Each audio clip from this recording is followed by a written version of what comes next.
Do you speak African? Well, neither do the 1.1 billion people in Africa. There's no reason the nation of Africa cannot and should not join the ranks of the world's most prosperous nations.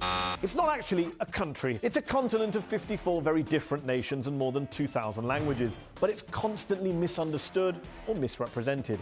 Any mention these days of what was once called the Dark Continent conjures up lazy images of war, famine, corruption, or disease.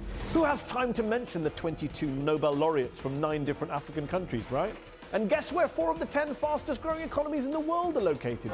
Not in Europe. Yep, they're in Africa, which of course has issues with poverty and inequality. But let's not forget that 1 in 3 Africans is middle class, and the continent is one of the fastest growing markets in the world for mobile phones. And guess which one of these 2 places is in Africa? Wrong.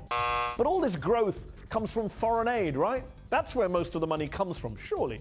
From Western handouts. Nope, not true. In fact, foreign aid represents only 2% of Africa's total GDP. In 2010, Africans living outside of Africa sent more cash back to their families at home than the rest of the entire world provided to the continent in foreign aid. How about the plight of poor African women? Well, the continent has had 7 female presidents. The United States, still waiting, I'm afraid. Meanwhile, Rwanda has the highest proportion of female parliamentarians in the world, 64%. Over in the UK Parliament, it's a record 29%.